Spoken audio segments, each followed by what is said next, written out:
ทุกคืนที่ยืนมองดาวทุกคราวจะภาวนา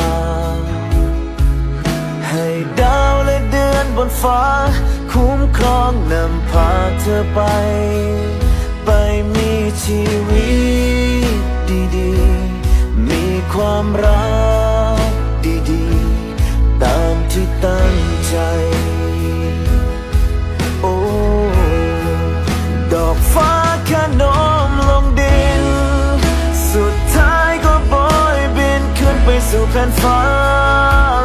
อยากจะรักก็จนปัญญาหมดเวลาเสียทีที่ตรงนี้